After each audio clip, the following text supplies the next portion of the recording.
I think the most important thing is to keep active and to hope that your mind stays active.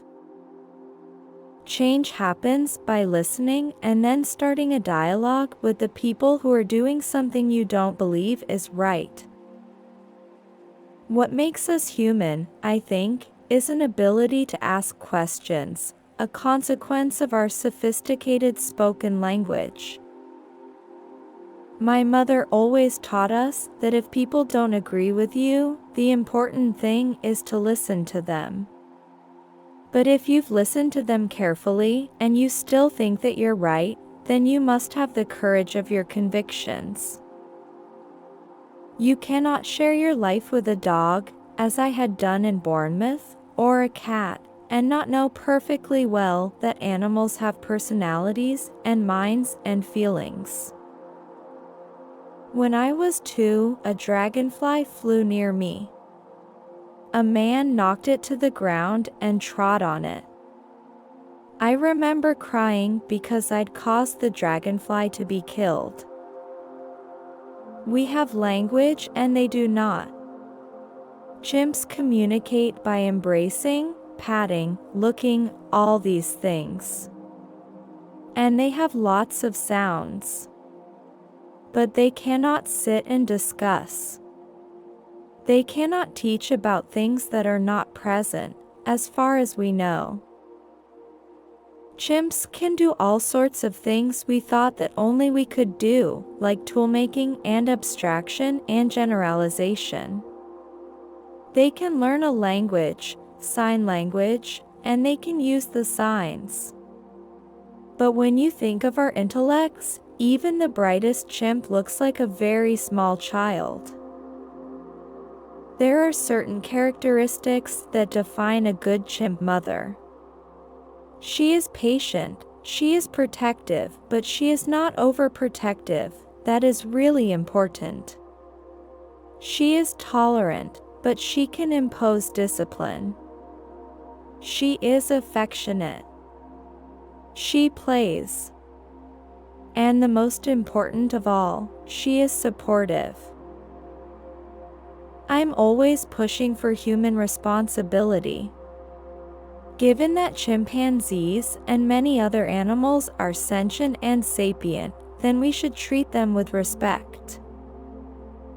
I think we're still in a muddle with our language, because once you get words and a spoken language, it gets harder to communicate.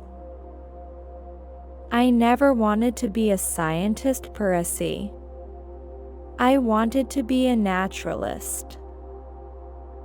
The part that always shocked me was the intercommunity violence among the chimps, the patrols, and the vicious attacks on strangers that lead to death.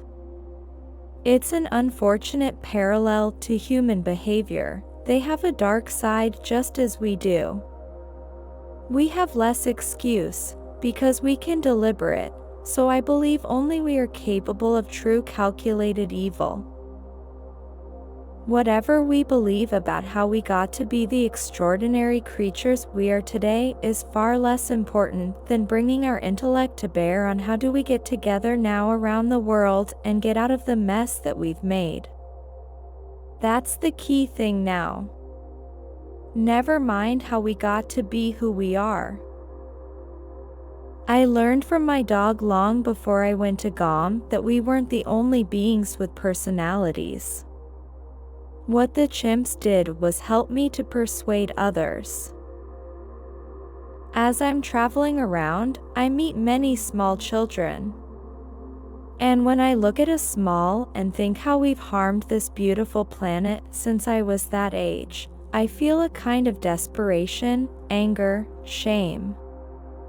I don't know what I feel, I just don't know what the emotion is.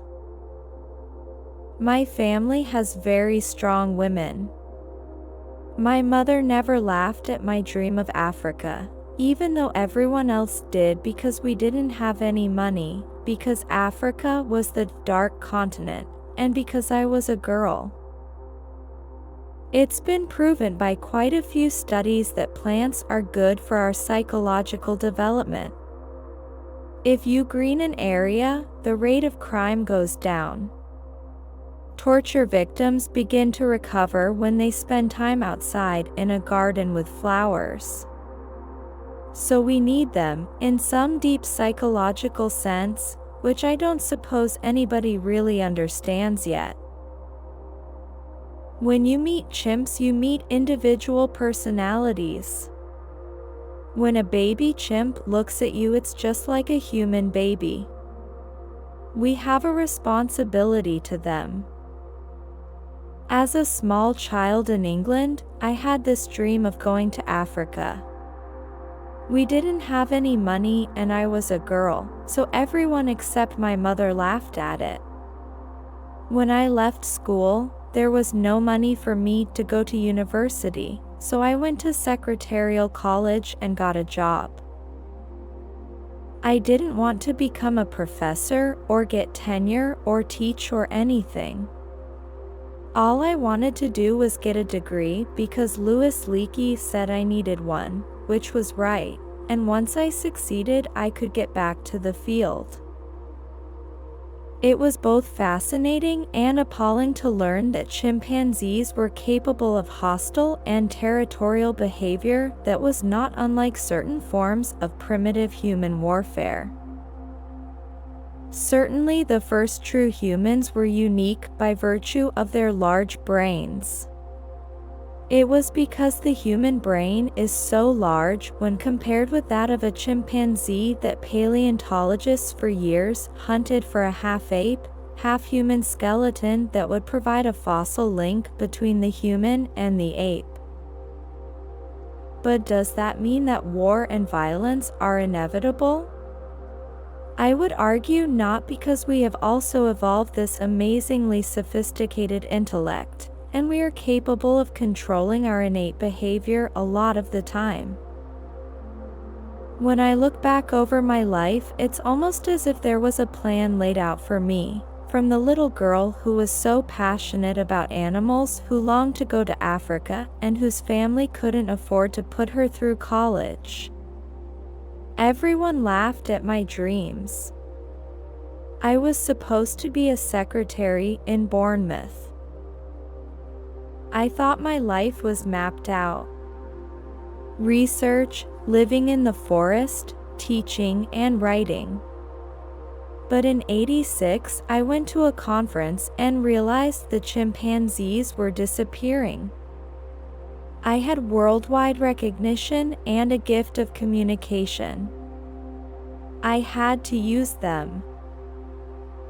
On the day-long follows that I used to do with mothers and their offspring, these chimp families that I knew so well, there was hardly a day when I didn't learn something new about them.